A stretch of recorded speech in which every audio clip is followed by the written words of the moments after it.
disons maman moko soki akangi mwana moke ya mobali na ndako bakangi ye ata mwana waza mineur balandi ya makambo yango léger bazwa siko papa mokolo na mwana moke na ndako tu vois so komi na mwa moto na mwa succès so bandika mwa sala kombo na débit bakolo baka kombo na mabe ko na ou bien aliaka boye des fois balia ke sima basala ke boye yango nde komi lelo ba mona shooter tubi matoi afi moko la la kers na clip ayanga ba rimer bima na bazuli konga bomi mutu konga boma fi wana ya clip ayanga pona succès et puis ça parmi ba chanson o sala succès ya yo alors lobela biso vérité fi wana aza envie ou bien kufa makambo tosala esepelisa nzambe tata bapasta bapia biso tor bana basi ya mabe balingo kata manzaka te balela koplake fort bakaresaka banoko bashuga dadi bayoka basher de pour na corps bamene biso na jeto boyi te me biso tomene bango kana score topeye masanga ebele po toana lar bango bute moko bazobina fort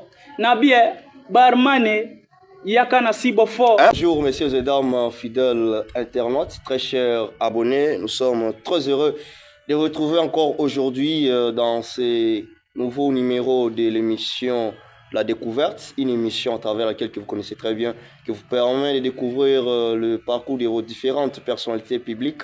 Alors aujourd'hui, nous sommes avec un artiste musicien d'Iba Zuele qui a commencé sa carrière dans les Bazuélé. Il évolue à Goma, dans la province du Nord Kivu. Il est ici avec nous. Alors, avant de l'accueillir, je vous invite d'abord de cliquer sur les boutons s'abonner. Abonnez-vous surtout, n'oubliez pas d'activer la cloche de notification pour ne rien rater pour nos prochains rendez-vous. Faites ça et on se retrouve juste après. Ok, mesdames et messieurs, comme je vous avais bien annoncé, il est déjà là avec nous. Je profite d'abord de vous souhaiter des meilleurs vœux parce que depuis le début de cette année, tu as réussi à une émission. Alors, au Loba trop mettre Nzeka, émission, ils ont ça les mal sauté, la découverte.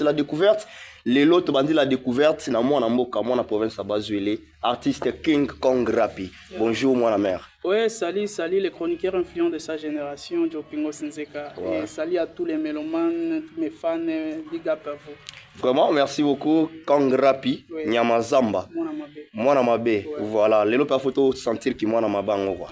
Tu veux mettre la liste selon la cadre, il y a Yébélard comme toujours, je profite pour l'occasion de faire un big dédicace à monsieur le maître, honorable Guy Goupanza Tuyama Sylvioni, sans oublier maître Raphaël Mbonga, Mwana Bilanga, les grands sponsors, Sayo, Mawaplein, Bout d'Actualité TV, vous êtes reconnaissants. Alors, artiste Kong Rapi, on veut que savoir, Kong Rapi de son vrai nom, il s'appelle comment? Kong Rapi de son vrai nom, il s'appelle Laurent Amouri Mayani. Ok, Laurent Amouri Mayani, il est né de quelle famille? Comment il a grandi? D'une famille chrétienne. Okay. Mon père est pasteur. Je suis grandi ici sur notre avenue, c'est avenue Zobia, ici à Bazuele, à Bouta précisément. Oui. Et j'étais parti à Goma pour évoluer sur mes études et sur le plan musical. Okay. Alors je suis de retour. Tu es de retour donc aux zones à Bouta, s'installer, au continuer nous le tondeni. Ah ben non, j'étais à Bouta juste pour quelques affaires, business, okay. En matière business toujours. Comme il est dit, parce que na gende qui va tourner na chefferie Gaïa. Na katia territoire à Bono, on était là, on a fait du boom wow avec la femme capable, hein, Joyce Abongoma Sinzambe, que j'ai sali à passant. Ouais. Na sali va tourner, après va tourner nanga et je suis venu encore ici à Bouta pour quelques arrangements parce que na olingana kende Kinshasa. OK. Donc kende Kinshasa bakalate alors ndé na ye na zana ba projet on a sala ndé fandi stabiliser nonga mais je suis pas venu juste pour na ko sala ou bien ko s'installer ou bien ko tika la pour du bon non na zana ba travaux belé il faut na landa na sala parce que bama ya sikeze belé. C'est bon, bama ya sikeze belé, nous allons arriver. Parlons d'abord de Laura Amouri avant d'arriver parce que on m'abisso déjà na Kong. Tout le nom Laura Amouri. Oui. Laura Amouri, comment elle a évolué dans ses études? Bon, mes études ont bien évolué, c'est juste que na sidi saki na ju diplôme nanga awa okay. Na Bouta na tangi na EDAP année 2000 si je me trompe pas 2020. OK, j'ai eu mon diplôme. Ouais. 2020. Alors je suis parti à Beni, j'ai fait ma première chanson Bakanza. En solo disons parce que nous étions en groupe ici à Bouta. Nous allons en parler, tout on le sait bien. Je suis parti à Beni, suis arrivé à Beni, j'ai fait une année à Beni, j'ai étudié G1 en Beni. Ok. G1, j'ai terminé cycle G1, je suis parti à Goma maintenant pour continuer GD en Ala. Et maintenant là, je suis en LD. Et ça reste seulement une année pour que j'obtienne ma licence. Ok. Et c'est pourquoi je suis venu à Bouta. Quelle faculté, quel département? Oui, faculté des droits. Waouh, maître! Oui. Donc nous sommes en face d'un maître. Ouais. Yo peut qui rappelle un maître. Donc maître va coûter quoi. Voilà. Kongrapi, c'est un grand plaisir pour moi de t'accueillir dans mon émission parce que en dehors d'ici, c'est un frère à moi, cher abonné Boutskara Lobelabino au Mastananga. C'est un ami avec qui on a grandi, avec qui on a étudié. On a fait de grandes choses, on continue toujours de faire de grandes choses avec lui. On est en train de percer ensemble avec lui. Oui. Inch'Allah, tout ira mieux. Alors, Kongrapi, quand ton bandoko là, c'était quoi ton rêve? Parce que moi, là, Abou Tamaka, Azanaba rêve. Tu as rêvé un jour de devenir qui? Parce que les loyaux, vie mimi, on a sous les locaux musiciens. On ne sait pas, nous pouvons mélanger musique, natik, côté ni ko mais on se dit que ko benda trop. Ok, côté ba mettre Olandi biso de la tiba kazaga neti ba mettre Landry Vula son excellence na PC Mbote. Big up à lui. Ce qui peut côté on est simité ok dans nous bon. On sait pas de ton enfance, qu'est-ce que tu rêvais devenir? Bon, moi sincèrement, je ne rêvais pas faire la musique. Ah bon? Je ne rêvais pas faire la musique. La musique, c'est juste que na banda nango bon moi nande makas. Ok. Mais ça la rêve nangana mte. Ou comme artiste et musicien? Non. J'aimais la musique, surtout sur plan danse. Oui. J'aimais pas chanter parce que donc disons à l'enfance, na banda no ko se découvrir tu vois. Nazaki no ferme, ming na bando ko apprécier danse parce que trop de gens à bando lo bangay. Quand tu danses bien avec élégance, tout ça. Alors ça m'a permis ya ko kota na ona kati na ndenge ya bozindo quoi, tu vois. Après na ko kuta na Caris Pap. Ok.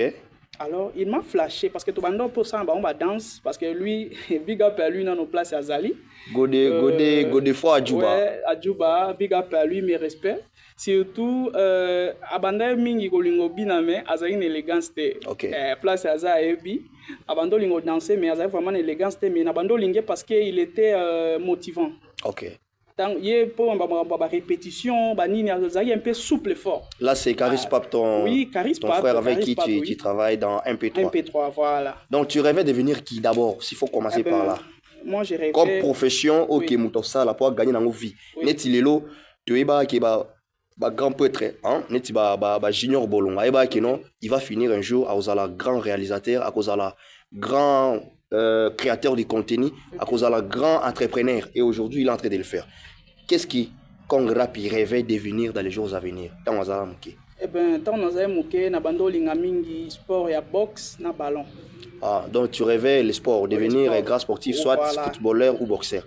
Mais la vie n'a pas... La vie n'a pas permis. Ok. Aujourd'hui, artiste et musicien. C'est ça. Rappeur. Tu vois. Alors, musique et ndeko ibanga na kati ya ba mondo wana. Ok. Par rapport ya ndenge tozalaka na ba master entourage na ngai mingi to bando linga biso danse na ndenge ya makambo musique po na ndenge ya bu jeunesse loisir eza ebele. Loisir eza ebele alors to embrassaka ba branche wana nyonso. Ok. Oh mora yo bendo ebendi alors la musique a bien tenu lelo yo boye nzambe asungi. Et makambo ngo efandi nango quoi qui peut écouter nango quoi qui efanda nango titaka nde na lati o comprendre te na ngai ti yope wa onyome mabiso na ba moni misusu wana je suis pas là aussi na lobia wa ekoma onze ka loba la pesi mbote na yo mon vieux maître last king Colombo na pesi mbote place na biso depuis parler. Alors parlons maintenant de MP3 Kongrapi. MP3 idiwana e utawapi, qui était le leader de MP3? Voilà. Nakolo basir plan ya MP3. Ouais. Nera babi mukolo leader rap ya Congo azolo bango mukolo cop ezala Caris. Kolo cop ya MP3 c'était Caris Pap. Kolo cop aza Caris. Ok, c'était lui le leader. Oui, c'est lui le leader. Ok. Après il ayaki ko signalenga. Ouais. On a fait les MP3 parce qu'on était en 3. Avec qui? Nous étions en 3, moi, Caris Pap et Joe Jazz Machine, big up à lui aussi, place à ça. tobandaki yango 3 personnes. Ouais. Avec 3 personnes wana tobandi tosala pe ba chanson mibale so mibale boye mais tobanda oyembaka 2 personnes. OK. Na MP3 wana tobandi tozala groupe ya 3 personnes na ndenge ya répétition. Ouais. Mais na ndenge ya represter ba chanson tobanda prester ka ngai na Caris. Et l'autre était déclassé pour des raisons. Bon, ils ont un règlement tout na groupe hein. Donc il y a mérité qui était à Tchasson. Ils ont mérité donc mais comment expliquer vous avez un groupe vous avez 3 oui. Mi balé donc 3 vous avez la répétition vous avez le texte mambutu mi balé ba studio moko ana coin soit simbela bino saxoni te éviter. Yes, c'est juste que règlement autotique pour groupe tambola bien. Donc il fallait pas y aller. Non, c'est juste que so respecter réglementé. Qu'est-ce qu'on va faire? Na école ndengo ki na chiki.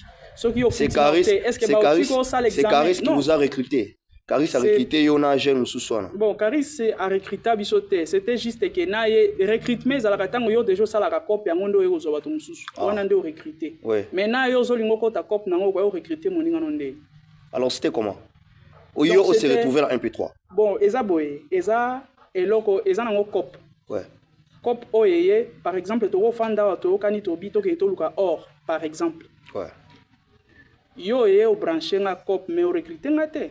Po yo pe osana cop ya ba or te to kende na auto banda. Donc mission so to bandi cop yango. Alors il nous a branché. Ouais. Alors non mon cher, il y a une initiative pour créer. Tout créer. Alors tant to bandi o créer ba chanson, ba répétition dans l'ensemble tout ça là. Chanson liboso na no eloko etikaka kino to embango 2 personnes ezalaka chanson ya Tina Adjuba. Tina Adjuba ouais. Je vois. Big up à lui, à elle pardon, c'est une fille. Tina Adjuba, grand frère d'ailleurs il y a Caris Pape. Oui. Il y a grande sœur pardon. Voilà. Il y a Caris Pape, il y a mutu après ça biso marché à chanson liboso. Ouais. Et Tina Adjuba to betele pour anniversaire na e. Tant to beti chanson wana tango atiela biso la potaka ndenge o banda na bandele makambo ezara makasi atia moi folar atia folar e kokite ouais et tira kisiko na ndenge groupe biso peto tia mike tu vois ouais. Alors na cadre wana nde sikoyo esike kata critère kata muto to zara ni même groupe wana ngwa donc ya zana kwa kite po tia pona tia sonson bon ce peza ba boudes so ezaki pe kozanga kwa kiso ezaki ni moi je ne sais pas mais okay. Na part na tia qui na contribué qui d'accord merci Caris aussi a contribué et aussi la somme là qu'on a eu chez Tina Adjuba to sangisi to ke to pesi pona ndenge studio taka ibandeli d'accord alors lui n'a pas donné alors to écarta qui est parce que ils ont règlement groupe étant en règlement. Voilà, on a compris. L'autre jeune n'était pas sélectionné parce que à quitté, on n'a pas l'état au lobelapé, mais on a un peu trop parce que c'est l'émission de Kong Rapi. Je profite pour la même occasion de saluer mon frère Argi Shabakoumi, Père Abiel, PC Langamote, et pas à Alpha Tino Éléphant, hein, Bazaïro Agnoso, Nabikape Bino. Alors, Kong Rapi. Mais quand on l'a la biso s'il vous plaît, pour la première fois qu'on Rapi Deva Phantom a enregistré chanson. Imaginez au Tikano enregistré chanson. La première fois que Côte Sandoulé, c'était comment? On s'est rappelé là, on a peine à marquer jour dans le studio. Ouais, on s'est rappelé là, bien. DJ KB Asunga Makasi. Ingénieur Alpha Bissokoloko. Voilà, Asunga Makasi. D'ailleurs, dans la chanson, mon titre nango ma carrière, on a publié cette année. Ok. Titre nango ma carrière. Na lobé leader, ma ambo nango ne na bandara cop. Ndenge pe ma ambo ekendele tindenge na koma na shege. Ouais. Na lobé lango na kati. Il m'a beaucoup aidé parce que toyaka na journée on attend to pied là, to enregistrer chanson. Na koma boye ba bimisi micro fantôme. Nga sala no micro fantôme te na micro ka ya église na banga. Siko babimisi nga bo abino vous allez enregistrer la chanson d'anniversaire. Na fandi na otala nanu na yo kaka ba chanson ba ya ba mission déjà betara na bi est-ce que na longo sala makambo ba osala na fanda na boule na bité na obetango na qu'est-ce devant fantôme yo ka siko erreur place na banda au café na ye na bandi oyemba na yembi siko na boka pe ba backup kamba moko ah bon. Donc si on a un par exemple, on sait moi zaka tozomela Tina Adjuba nga siko pona yemba ka tozomela Tina Adjuba après ndesi kona yo tia ba backup liko ngo nga na oyemba siko tozomela tina juba donc na osa na otiana ba backup na texte ya couple mbala moko abi ozotia na suka wana ezani nga binete ba nini oya naiba ya tana kombo nango oyeba iteke wabenga yango backup nabi baboro yaka wana les débits ba son na we yaka wana dabi ba backup te yo yemba na kaka couplet principal na yo donc c'est KB qui vous a encadré. Voilà. Dans un premier temps, allais-je dire, dans l'évolution, il y a musique qui n'a pas besoin d'un MP3. Qu'est-ce qui avait occasionné la dissolution de MP3? Parce que les lots MP3, ils ont. Tu peux m'affirmer qu'un MP3 existe, oui ou non? MP3 n'existe plus. Voilà. Qu'est-ce qui avait occasionné la dissolution de MP3? MP3, c'est juste que la mutation, il y a des parents, parce que tant que tu as ça, la MP3, on était encore sous ordre, disons, sous ordre, il y a des parents. Tu as hôtel, non, ça voyage, sans que les parents va permettre, ça la boîte, sans que ça la boîte, sans que les papa, papa, maman, tout ça. Alors, et ben là, bloqué biso, ils qui ba limite, ils ont ça biso ma casse. Alors, dès en haut, tout le monde dit que non. Kozala ensemble bon étant que papa ya Caris Pap abando sala na Sophie si c'est Kadeko si c'est Sophie comme je sais pas moi yenda bando travailler wana lo ba mita bango période ba mita bango avant na ba mita parents nani ba parents ba parents ya Caris poto kabwana nga na ndena banda ko kende batindanga avant to kabwana na ba Caris na kende nini est Yena nunde na banda otikae awangana ke Goma parce que j'étais parti développer sur le plan études. Voilà, au moni pe que avant to koma na buta moko yo kaka place toza parce que nous sommes dans le Bas-Velay et l'Obama kongrapi akima atia bazemi ce qui a viola ce qui nini na akima ke na est. Est-ce que c'était ça la vraie raison et même on a est? Bon, au moni batu Baïba a jugé, mais Baïba a vraie source ya marambouté. Certes. Alors, na koro lo baboye, naza devant caméra, batunyo so ba monanga. Na lo bango na tsebu na monogote, ngai ne naza a na mboko yo, naza na moi cité oya ko lo bakenga na stia ezemi. Quoi? Na mboka oyo bazuele. Moi si moko te otombo wa musapili ko lo binga na stia ezemi, azate. Donc wana ezala ki rumeur ou soit c'était ils allaient ba kosé la ki otoni ngai nazara clair eloko wana na bino bien que na mboko bazuele fi moko te autombo loboko likolo binga na tia ezemi na mboko. D'accord. Kongrapi, c'était quoi la vraie raison ce que mima na est? La vraie raison et moi na betelio que j'étais parti juste pour développer mes études. Voilà. Et après MP3 Idae, c'est Kongrapi qui est né. Voilà. Parlons maintenant de King Kong Rapi. Tu as commencé. Et là, bon, photos à la moi précis, photos au Pesana. MP3, c'était quand? Et Bandi quand? Et Koufi quand? MP3, to Bandango, je crois bien 2015. Non, 2018. 2018. De Tobandi initiative, il y a MP3. Bon, enregistrer première chanson quand? Première chanson, tu enregistré en 2019, oui. 19. Donc, il fallait une année en concentration pour que Bobima. Voilà. Et alors, Kong Rapi, c'est quand? Kong Rapi, c'est en 2020. 2020-21. 2020-21. Voilà. Alors, parlons Kong Rapi. Kong Rapi signifie quoi? Au Botama bien, tu es Bayo Laurent, tu es Bayo Amouri, mais au cas où tu es malamogoté, Kong Rapi signifie quoi? Et où tu vas? Bon, Kong d'abord, na lubango toujours. Eza eloko yo, eza kombo oyo na zwango na ba makambo ebele tinda na zwa kombo wana. Mais raison principalement, oui. La raison principale c'est quoi? Eza nano tant na zai muke na bando linga film ya King Kong. Ouais, oui, oui, je vois. King Kong ya nyama. Ouais. Voilà. Dans le siko on a bandi ndule ba pesanga kombo nyama zamba. Nani apesa kombo wana? C'était Caris Pap. Caris Pap. Oui. Abengo Nyamazamba pourquoi c'était pas une façon à humilier yo. Nyamazamba na sens nini? Na sens ya ba couplé na ngeza qui un peu lourd. Donc nazoemba na moins intimidation. Nyamamo boy, tu vois. Oh. Na rage donc, tu vois.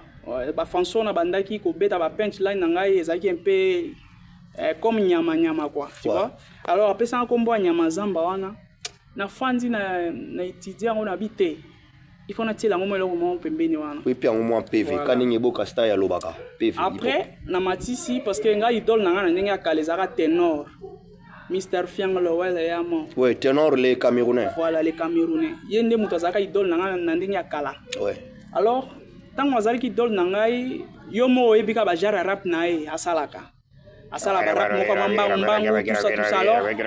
Ya monde etinda ke baba kiselanga na kombo na ya rap. Mais bon, on commence d'abord par Kong. Bon, King, on sait King c'est anglais. Voilà. Le roi. Kong, eza kombo ya nyama wana oyo lobi hein, oyo ya ba film. Voilà.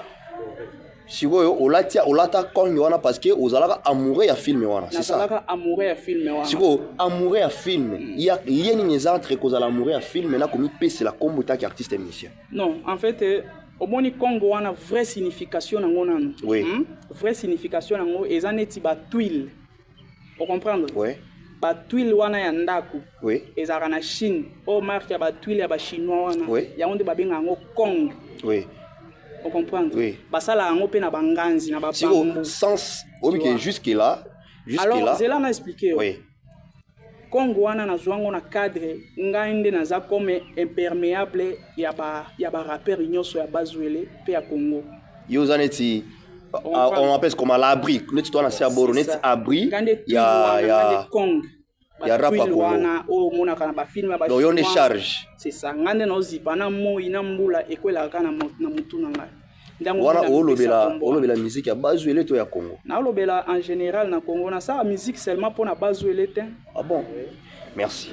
Merci bien Kongrapi, mesdames et messieurs, nous avons eu l'immense honneur de l'accueillir dans cette émission Tobete la Lisolango Kananena Kitoko et ça l'en PV Kanenge Bokasta Lobaka na pesi mbote na yo HD Mboma le marketeur puissant pesi la mbote pa ya Tonton JB Boneme jeune courageux pro de ne tombera jamais. Alors Kongrapi Tobandi sur l'isolo ya Kongrapi. Beta première chanson c'était Bakanza. Oui. Qu'est-ce qui vous a inspiré Yakoyemba Nulewana? Parce que c'était ça ta première chanson solo. Oui, naemba Bakanza wana vie des situations réelles au kutanga na vie. Oui. Ils ont des situations réelles au kutanga na vie quand on a l'obéli OK na Bazwele a ils ont mutu moko te otombo na bo likolo alobaki Kongrapi m'a fait ceci m'a fait cela. Tant on a zo ba kawana ba choc wana et tindanga ina s'inspirer na loko wana ya Bakanza. Ah donc tant ba kosela OK otika rondo. Voilà. Léo s'inspirer au beta Bakanza. Voilà. Na cadre wana. Siko dans Bakanza ne ya na raisonner na zo ba coupler on a soko yoki Bakanza na bien tu vas voir que ils ont en plaire ils ont chanson te. Ils ont des mutunda zo lela. Tu vois na leli pe mingi sur dignité ya bana mibali. OK. Dignité na biso ebe bakatango moto azana ka ya disons à témoin na mo zemi ou bien moi sizemi. Tu vois donc yo dignité na bo mo na ngo suite. Ba otala ofi wana koloba mama wana koloba chéri wana koloba yango nde kozala balongoli balongoli parité et mamarité nyonso akoloba yango nde vérité biso Bakanza bango nde balongange debout congolais wana hymne national mibali totele mato simba na maboko tu vois nazo motiver babali pe ba se sentir seul. OK. Tu vois parce que ezara que non lutte contre la violence lutte contre mama mukolo soki atemwa mukezemi disons mama mukolo soki akangi mwana muke ya mobali na ndaku ba kangi ata mwana waza mineur balandi ya makambo ngo léger bazwa siko papa mukolo na mwana muke na ndaku tu vois babiloko na nyonso nde tinda que s'inspirer na sala Bakanza wana nde mona yonza Bakanza. Alors nde ngo batu balinga chanson na mingi parce que zaka o écoute ka mutu moko te ngai na embango parce que écoute pe ngai nde na embango alors les autres ba profiter ba yoka chanson ba yoki leçon. Oui, bien chanson est changé à te belé. Ah bon? Voilà. Les chansons, ils ont changé quand même moral. Il y a pas mibali, pas à côté mita, ba problème au été, aux Anxentina. Voilà. La vie continue. Voilà, la vie continue. Kongrapi, éducateur, oh, on a pas texte naï. Bah leçon morale, il y a bien Izalaka. Bolanda P, c'est King Kongrapi officiel sur YouTube. Bolanda Blog on est et ça la bien. Kongrapi. Parce que Obana musique n'a pas joué. Qui est cet aîné Oyokuta ou soit qui sont ces aînés Oyokuta Oyo musique n'a bango inspiré. ou soit musique na ye inspira yo? Soit tu as le choix. Bon, Tu as le choix. Oui. Avant yo, il y avait Elie les Portugais. Avant toi, il y avait Rash, Patrick Rash Bemonio, mon vieux que je salue en passant. Avant toi, il y avait 3 fois Star. Avant toi, il y avait Simple Joe. Il y avait Anatole Foro. Il y avait plein d'artistes avant yo. So, qui sont ces artistes qui vous ont inspiré? Bon, la musique, je parle bien, non la danse. Et non la danse. Ouais. Ah, si ce n'est pas la danse, et ça mon vieux Alvin Almadje. Alvin, oui, je suis bossana yoana. Alvin, parce que tant que na katité angona na bossana ki. Et ça mon vieux Alvin a sala pe ba œuvre ya bien amboko to ebi. Et ça y na respectaka makasi parce que a sala babilo moi malunga artiste a sala moi clip ya valeur na ndenge ya moment wana. Oui. Et ça kaye. Oui. À part ça, nzembo na yo ko tanga sekedi. O ebeta eza hit song. Oui. Et ça la base nango na ndenge nango. Dans la période wana vraiment ezaka Alvin na mon musu na terre. Mais quand Alvin est mon vieux trésor ni mon prêtre bando rappait bien. Mon prêtre chroniqueur. C'était chroniqueur mais abandonne la musique, on le sait tous. Artiste belé on a donc ba mission tout ba inspiré oté. Bon, yo lobby o inspirant ngai, mais o lobby te que o ya wapi ça la travaux bien ou bien. Donc ba musique ba tona ya ba artiste mission inspiré oté, à part Alvin. Donc ba musique na bango convaincant oté. Inspirant ngate na ndenge ya ba temps wana inspirant vraiment te ko ba kepe sanga petit aujourd'hui quand tu regardes la musique dans les Bazuélé, tu te poses des questions. C'est le constat na la musique ya Bazuélé évolution na ngozana nini. Ah non, musique ya Bazuélé et lo rezo kanga ngoza N. Tu peux expliquer? Comment ça? Entre nous d'abord les acteurs, auto ça la copie. Est-ce que tu reconnais les artistes au Balingagote? Bon, attends, na ebi pe na kotanga komba mutu tende problème. Mais tu te sens quand même que non ba inakao. Bon, babi ko poto salo. Comment tu découvres que ba inakao alors que oyebi batwango te? O découvre neni que ba inio. Quels sont les aspects où ils ont fait confirmer que ba inakao soit ba en ezaka entre bino ba misia ya Bazuélé? Totiano ngaite. Oui. Depuis na bima na Bazuélé na ke est na ke ko évoluer na mboka o projet collectif nini basali na simananga o esangisi ata 5 artistes baembela Bazuélé ba 3 fois Star baemba 5 artistes. Oui, baembela Bazuélé bazala d'ailleurs rebelle chanson ni oui mais la Bazuélé donc 3 fois Star a eu mamna loba. Ah non. So lobi bongo kosi eza mambwaka avant na bima. Non, je te parle, là je suis en 2021, 22. Là tu n'étais plus ici. Titre nango nini? Baembe la Bazuélé, baemba 3 fois Star était là. Ça na internet. Là non. So eza internet ité donc il y a pas moi beta masona parce que eloko to so là ba mambunyo so eza internet o eza en preuve. So beti masolo eloko eza internet ité c'est que eza projet eza limité. Donc pour toi, un artiste qui n'a pas d'internet, c'est un artiste limité. Ah non, c'est un artiste qui a plané na eka pamba. Parce que le monde de l'eau est internet. Comment il reçoit la copie de la musique alors qu'ils ont présenté le contenu, il y a cicaté, ils ont présenté bisoté. Par exemple, ça ils ont un challenge, il y a bon mogozoya, obimisa kaka et ça il y a une carte mémoire, il y a batuna ba DJ, il y a ba nini, il y a édition et si non. C'est pas ça. Donc, aux autres, la musique, dans 2-3 ans, chanson n'est qu'au limo, au monde a soupé. Voilà. Est-ce que vous avez pas? Congrapi, tu es moi chaud parce que les réalisateurs puissants déjà à Opesanga, à Osalanga signe. Parce que Kalate Photokata, j'ai évolué mollo pour que tu aussi le michel. Alors, Congrapi, tu étais arrivé ici en 2022. Voilà. Pour la production, il y a ingénieur Christian. Oui. In fine, il y a production, moi, mes attentes, moi, Kotaki, non, producteur, Amela, Ola, Nini. Mettez la mission en vraie version. Qu'est-ce qui s'est passé? Na production, il y a Chris Prod, Oyaka en 2022. Oui, la production, mon vieux Christian, Massaro. tout ça là est bien, tout ça la production bien. Ouais. Makambo pesi là nango calme, c'est juste que ba mes ententes, c'est que ba tu basangani mobulu ezanga raté, non ba lobaka. Nde sala ki mo kotsa ma mo mike, c'était juste pour na makambo. Ezala pe pour na mambo mbongo te. C'était quoi? Ezala mambo mbongo te, ezala juste makambo. Ndenge nazalaka sous contrôle na e. Nazwa ki cop moko na mopanzi. Tu vois? Oui. Nazwi cop mo mopanzi. Passer nanga Cécile, big up à elle. A bien un cop abino nazan espace. Mais nana poso katelanga riba. Pour na babanda ko inaugurer espace yondo kata riba. Ouais. Alors, je suis venu na sali cop na ndenge nanga parce que ezalaki déjà na semaine on a voyagé. Ouais. Na sali cop na ndenge nanga na signé sans qu'il y ait ba. Ouais.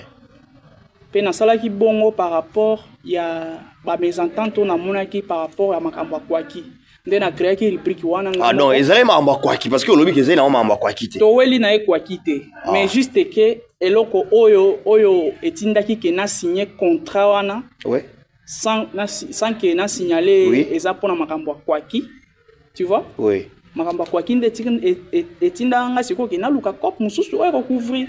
Donc, cop kuna a final penal la rango vrete, l'arme léger. Aussi ça makambo nyonso tout j'étais parti à séminaire. Oui. Na quel séminaire?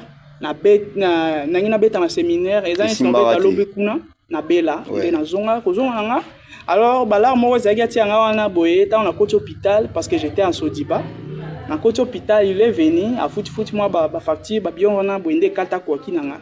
Alors, tant que il m'expliqua que non, c'était juste pour un côté hôpital, tout. Bah, moi, salement. Bah, moi, salement, na boy, ça, que na kanga kwa kia muke, alors, des salas que ce na luka copie, monsieur, na boy, pas, et vim bisanga. Alors, na taille que son a branché, et comme à sous-toka, t'as pourcentage. Tu vois? Alors que, nana, pour ça, na vim bis, après ça, là, bah, copie, voilà. C'est bon, comme rapide, sinon, vous gardez bien la relation avec mon vieux Christian, tout ça bien, tout ça. Et après, tu es rentré encore à Goma. Ouais. Mais avant, yango bimisa ntembo moko Yanga. Voilà. Yanga e bima fi moko lata la kers. Oui. Na clip à Yanga. Ba rimer e bima na bazuile. Konga bomi mutu. Konga boma fi wana ya clip à Yanga pour na succès. Et puis ça parmi ba chanson o ça la succès ya yo. Alors, lobela biso vérité. Fi wana aza envie ou bien kufa. Bon. Cher internaute, tu yoka kong rapi.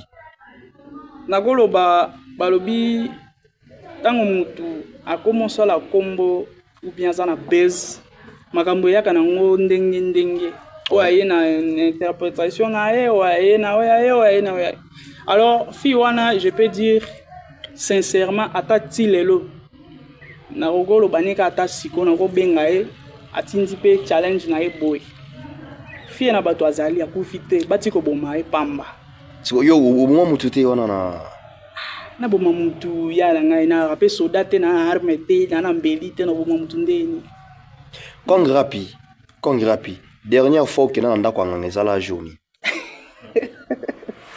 attention na pose question bando seka kong rapi zonga no question na c'est singa fort c'est pas singa question na c'est pas singa fort obi dernière fois na o mouchoir rouge en fait c'est qui singa na lobby boy kong rapi dernière fois que tanda kwa nganga c'était quand ndako nganga na kotango je crois bien 2000 combien wana na bando ka mot de tête bakenda na hôpital ndena bima na ndako nganga je dis ceci dernière fois kong rapi akenda na ndako ya nganga donc ozwa gwa ya moto c'était quand nga nazwa gwa ya moto te nazwa ka ba gwa ya ba kisi ya ba pasi ya mutu otika lo simbelo te no simba nini ya nanga elo moko lo ba la chanson na yo na début na mère na kombo na voilà na simbi kisi soro voilà na on appelle on to mesana trop de pride hein dimanche pride parler trop de gege donc oloba mutema to piana yesu to na satana dimanche pride parler trop de gege donc ça donc yo moko reconnaître que pesa mutema pas satana ya on a une question dernière fois que na ndako nganga c'était quand est-ce que ouais ba que satana kaza mona nzambe Donc tu reconnais comme toi Satana. Nga mwana Satana te na mwana Nzambe. Pardon. Mon père est un pasteur. Naza muto na ebi liloba. Tu vois. Tofanda na pokwa boye, on prie ensemble avec mon père tout ça. Moto abakisi akozo sa ba makambo bongo te. Nga so naza na kisi ya solo, mais na mboko te. Siko, qu'est-ce qui t'a poussé au tia parole wana na couplé na? Bon, balobi toyembaka pona ba situation kako ezokuta biso te. Toyembaka pona mutu nyonso. Tu vois? Et quand on appelle mutu moko na famille na bango ba lobele ke ya na biso na za mutu abakisi. Tu vois? Ou bien oncle na biso na za mutu abakisi, tout ça nini Alexa ki d'ailleurs fulani asaki boy. Mais ye moko ayebi ke na azani mutu abakisi te. Amoni ngo nini? Rimer te. Wana ngo ba rimer. Alors po na mondo so komi na kwaki. So komi na moto na moi succès. So bandika mo sala kombo na débit bako lobaka kombo na mapie. Ko kana ou bien des fois balia ke sima basala ke boya onde komi lelo. Ba mono sute tubi matoi. Osa des fois. Ba mono to kangi suki nesi ya ba style to na kilelo. So sa mo mambuna bo des fois akoti kisi ba mono matimo akara bien mo akara cher mo nini boye a défi asali bo kolandela via batu. Nde bo mapaleo. Alors babiloko wana nyonso na kipango tezango ba base ba kena na kisi me bo ba ebi peke ani na kisi te bazali bo ba ebi pete ba ebi te o sali semble tali voilà ba ebi te o ebi ma sali semble tali et je salue mon frère Gali DKR Mokongo ya Tongo kiffe les bons mecs my bro na peso mbote Josué Koblaz. Je te salue, my bro. Sans oublier aussi mon vieux Diamati Rebelle. Papa na Rodrigo. Voilà. Na Pessi Mbote. Alors, comme Grapi, toujours évolué déjà, parce que Kalate Toki, ici, c'est mission. On a vraiment découvert le parcours de l'artiste. Abete Lebiso il solo, Kobanda MP3, Tie Moko Kongrapi, Tiplas Toki, Tiplas Toa Lelo. Kongrapi, quelles sont des grandes réalisations? Oyomo Ero Tal rappel, Tali projet au Sala. Lui que l'on sonne zui mutumo atinga pour un projet et qui est liboso. Yo moko se sent rappel que vous en bon moko que au convaincre na Congo. Oui. Yani. Nana chanson par exemple. Na rolo baka neti yanga wana par exemple. Ouais. Mes chansons oyo soki totali nanu baluyengete tobito tia maile place moto yo ka chanson. Parole o eza na chanson o eza très important. Eza chanson Etumba. Parce que cette chanson est touchée par branche ebele ya point essentiel. Mais bato ebele bali omoni congolais alinga vérité. Tant on lobeli congolais vérité amoni mutu mabe. Tu vois. Chanson wana Etumba wana bato ebele banyongela ngo fort. Oh non. Awa o meka un peu côté na politique. Non, ils ont voté en politique. Ça la moi j'ai révolution. Voilà, Nasala c'est une chanson révolutionnaire. Nasala ngo omoni ba parole na ngona place na lobakana na ele lokolo ba vérité ya ba pasteur ba député na ba célibataire histoire ba pasteur ba ganga kabaraka shika kaka soki kasheza ba député ba koma ba master na biso kasoki belexeza yango to komo mona ngo lelo kasi to komo mona ngo lelo lokolo ba vérité ba célibataire épouse-moi et comme ba prière ba lo ba nzambe le créateur tu vois alors bana basi pe ba nyongela nga fa banyongela ngana nziano na taisona banyongela nga fort ono ba chanson na rebelle na betaka juste na attaquer bango fort il y a quoi tout ça non c'est juste que ba réalité o bango ba betaka eza ba faux mai alors inspirera makasi nazala nga nzembo fona comme ça message tant na oki deux trois garçons ba se lamenter na même sujet na même disons na même infraction par exemple au basali ou bien na même cas bazana kati ya même cas bazo se lamenter deux trois personnes déjà nga comme artiste naza messager. Ouais. Il faut comme ça message. Nde Monique na s'intéresse à mingi ko sala ba chanson révolutionnaire d'amour. Merci beaucoup mesdames et messieurs fidèles internautes. Nous sommes toujours là. On évolue bien avec l'artiste Kongrapi Nyamazamba. Tobe ta toujours liso na cadre ya Belardo, Yemoko Abdul Diouf ngalo pa yebi masolo. Alors Kongrapi, to linga déjà to comme presque na suka émission. Eza constant on na sali personnellement. Ba chanson na yo donc chaque musique qui soit bimi ezaka ka ba même batu otokoyo ko boka ki bango la chanson susu bango kana ba se retrouver qu'est-ce qui se passe au juste ezaka batu mission ne balingo fongolela au porte te ka ba même batu kana ba soutenaka ou soit yo kando préféra bango ke bango baza ba base na yo tondeni bon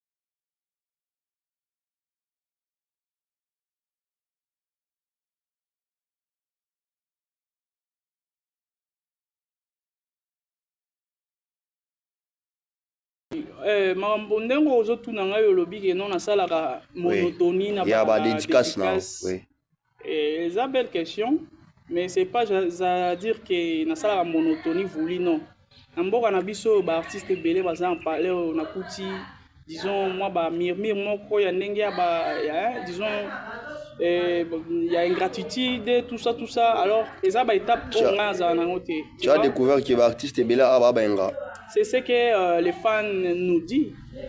Selon your investigation, tu as découvert qu'il y a des ingrats dans base. Bon, au moment où nazala mingi focus na carrière nanga pour carrière nanga moko eza en charge. Voilà.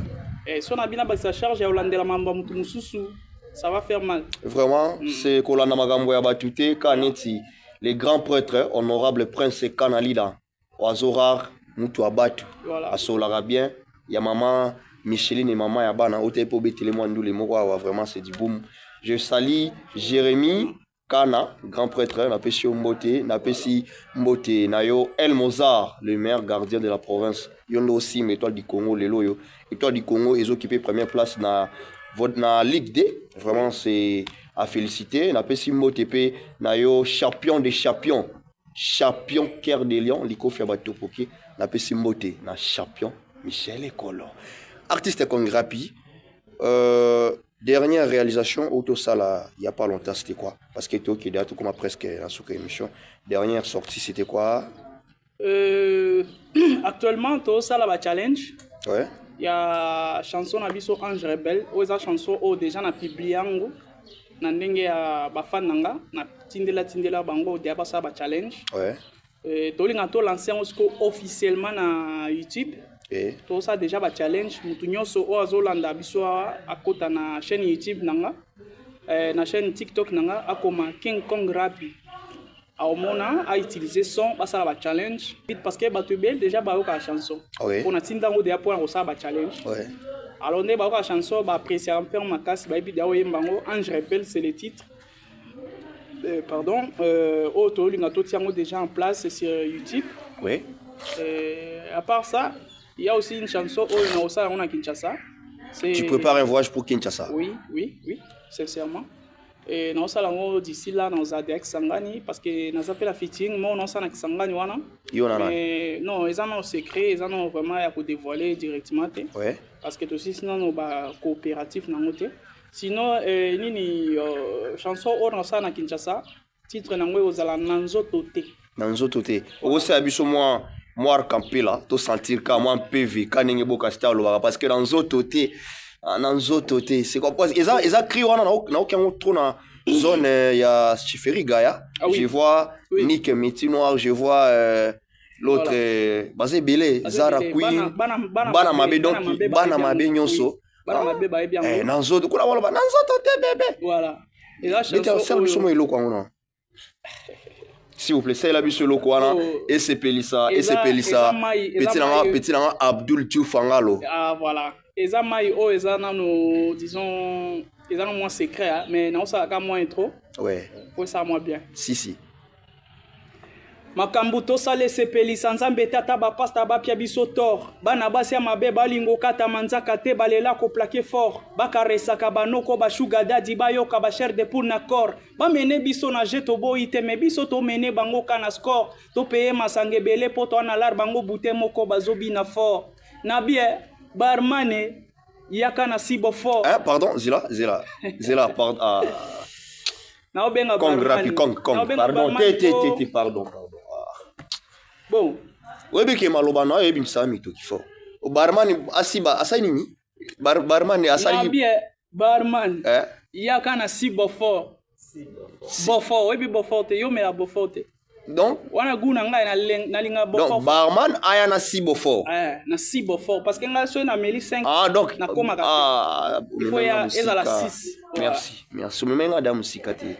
Merci beaucoup Kong Rapi. Balobi Nanzo Toté, c'est ça le titre et quoi quand Nanzo Toté bon. Eza non eloko to lukela ngo featuring ya Malonga. Alors so na bina dévoiler date nango ya lancement nango mbamo boye uzaniti na osala fit on artiste. Voilà à Kinshasa na osala ngo avec l'artiste bon na autant no combo artiste si côté parce que les équipes to travailler en équipe. Si. Nous la offre sur Babi déjà que non on a les émissions on a déjà ni Kolobela ouais. On a flashé seulement bye baké featuring mon réseau un artiste est bien à Kinshasa. Non ça lango et koya titre nango dans autres côtés. Merci. Voilà, ici même là tozo lukato publier des chansons Ange Rebelle officiellement na YouTube parce que nazo ki ba intervention ba te belé oh non chanson Ange Rebelle to luka on a connexion tozo tout ça alors on a décidé que nous on a lancé officiellement do monde que tout ça là on a nous actuellement on a bazoelé tout ça là comme ça on va voir le reste après. Merci bien, on va voir le reste après avec l'artiste Kong Rapi Nyamazamba. Mwana mabe, d'où vient le mwana mabe? Yo mwana pasteur comme mwana mabe ndenge. Hein? Bon, oui, mon pépin wa mise bolingo lekisa chenge mai fort. Hein? Mwana pasteur mais omi pesa comme mwana mabe. Mwana mabe eza nango na sens na cadre ya mabe pété ndenge zo kanisa. Alors, c'est quoi? Mwana mabe eza moi mutu ozo sala leloko eza ekokai na âge na été, tu vois? Ah bon. Maître Mobwe, maître Nzeka. Okozala na ba neti par exemple ngai. Na ba âge na banda na musique. Na ba œuvre na bando sala. Na ndenge ya cadre ya musique ya bazo eleza pour na polémique té. Nani ça sala ba réalisation o ngai Kong na sala na ndenge ya bazo ele o. Eli les portugais. Aimbe na Vodacom best of the best. Kofia ya Mbai. Par soutien ya Vodacom ya province. Voilà. Azana ba clip ya bonne qualité. Voilà. Ana ba featuring. Voilà. C'est ça la fierté ya artiste o ba bengi artiste. Il faut avoir une réalisation, mais réalisation on a un sali pour n'endengue valeur en mboko.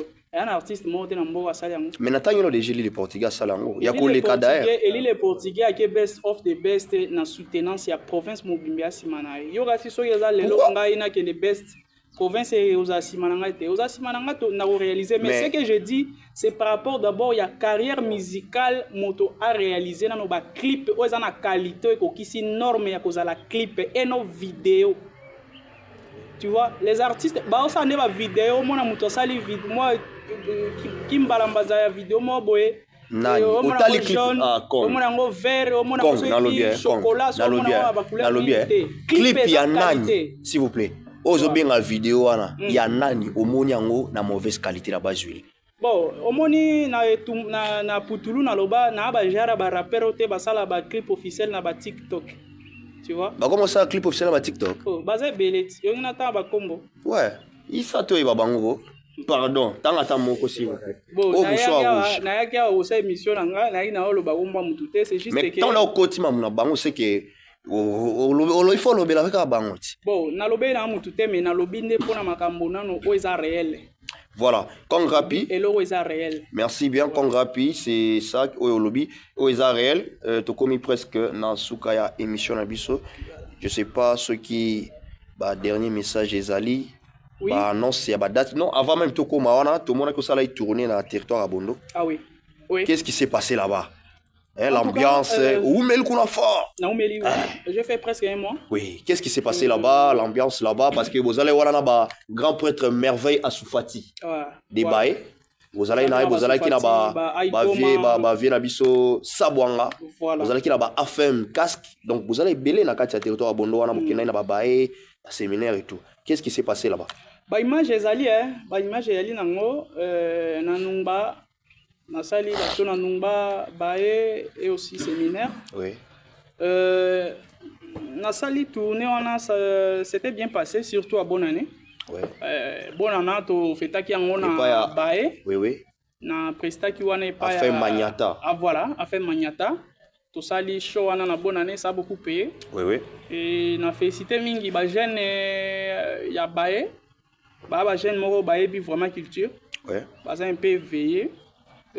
Parce que na ba show babando zangate pardon babando tia force bazaki vraiment wana disponible pour na ba activité de nyoso to bando sala na sali na bae après na bimi bae na ke Numba aussi j'ai presté à Numba et ça a beaucoup payé aussi na côté séminaire on na kendo aussi ça va tourner na beti kuna après na zongi na bae wana na kutaki invitation il y a soirée de revoir. Ouais. Na sali pe yango na présenter soirée de revoir pe na zongi na komi na Bondo on m'a proposé encore que nous on a ça bon wana mais Tokana quitté, c'est là bas contrat. Oui. Alors je suis passé dans Nabuta et maintenant je suis là. Et dans tout ça, qu'est-ce que tu peux dire pour les fans il y a territoire à Bonos, pays à Bazoué les Mobimba? Bon, merci. Oui. Bah, fan nanga ya territoire ya Bondo. Donc to bara chef Riga Mobimba. Napesi bino ebele aba merci. Dédé, nabi na bango base à la scotché branché, bas s'abonner na chaîne YouTube, chaîne TikTok, balanda ba makambo sur la ligne parce que tout oyo toye na moto ya mabe. Ah bon? Tout haut, vraiment, travaux et efforts. DJ Narcisse, ouais. Travaux et efforts. Ouais.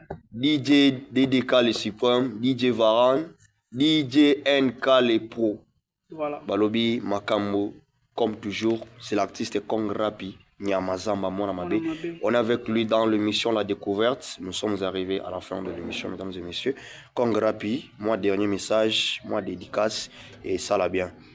En tout cas, dédicace na olingate na bora dédicace, c'est juste que na olobeaka ba fan na nyonso na ligi bango trop bango nyonso na bango mabanga, dédicace na mingi ezaka nango a cappella. Salam. C'est la bango mo a cappella kaka. Salam. So na bina bora ba musuna tika ba mususu na zwingambu ya. Na zwingambu fort. Mais... Alors, na pesaka Brazzaville, Mobimba, ba big up. Voilà. Parce qu'on est à base Base chez Alpha Tino Éléphant. Oui. Bazawana vraiment Simananga, Baosala vraiment Bondo bien fort. Ouais. Alors, à part ça, je vais dire seulement dans la chanson révolutionnaire, Moko, Nazolinga Bimisapiango, ça sera toujours à Kinshasa, en featuring toujours. C'est une chanson, on a déjà fait tout le challenge dans TikTok. Oui. C'est la chanson, le nom c'est quoi? Jamais. Ouais. Jamais. Il parle de détournement s'il s'agit de vols politiques. Iba mikateba ololona ba critique. Dans nos quartiers, misale ateka ba polémique. Kolela ba mère comment Pakanet Ibrahimovic. Merci l'internet pour yango za seule voix. Et bon mimo ki le bongi sango côté ba prévoyant. Pondi makenza mbaza fozala no croyant. Na ba qualité na ngamo de gratuité mais payant. Et belé ba carrière na jana musique noya. Na komo lukambongo ko luka succès na baya. Na sala bien na mokili biso tout ba paya. To meka koto na koto simba te to reseya. To zela succès na parking etimo kolekoya. To banga kateo. Yeah, merci beaucoup. Merci beaucoup, artiste Kongra Pinyamazamba. C'était un grand plaisir pour moi de l'accueillir dans cette émission, La Découverte. Ouais. L'émission qui est là, qui vous met toujours à la une des parcours de vos artistes, voilà. Des parcours des différentes personnalités publiques de la République démocratique du Congo. C'était un grand plaisir pour moi d'accueillir l'artiste et musicien Kong Rapi, fraîchement venu de Goma. Nous sommes à Bouta, chef-lieu de la province de Bazouélé. Moi, c'est Maître Nzeka, les chroniqueurs en fait de sa génération. Je parle l'état Kobo Kabino Troboza, tellement ébélé. Sam de Bello, grand prêtre, Sam de Bello. La Pessi Mote, et Panayo, Mouturangai, Balobi. Etbil, champion ya ba DJ, na Pessi Mote, na Janeski Bolangi, Taknos, na Pessi Mote, na yo. Vous êtes tellement belé, vraiment, sans je sais pas. El Mozart, le meilleur gardien de la province. Voilà. Champion Michel Ekolo. En Balobi, Maître Elimbangu, Yama Sera Lekale. Merci beaucoup. Merci Nayo Jenbi pour la réalisation. Merci Nayo Koblaz, Josué Fimbo. Merci Nabino Tout Oyo. Boutiak Abiso toujours pour. Merci Nabino Batoulan Abiso sur Facebook, sur TikTok, sur YouTube. Bouta Actualité TV, Cell Chaîne. C'est l'émission, c'est le présentateur. Vraiment, merci. Champion mexicain, na base Zahir, na pesi Mbote, na base Liboulou, na séminaire, hein, président Zégué Boutaou Ekotate, base, donc vous êtes tellement ébélé, hein, banaya, couloir Boussiba na séminaire, on est toujours ensemble avec vous. Nick Métinoir, au Mona Maramondeni. On se retrouve pour la prochaine fois avec Maître Nzeka, les chroniqueurs en fait de sa génération. Je vous remercie, Kong Rapi. Merci pour honorer l'invitation à Abisso. Je pense que ça ne sera pas la dernière fois. Merci. Je vous en prie. Et on se capte pour la prochaine fois. Même émission, même présentateur. Dieu Nzeka. Je vous salue.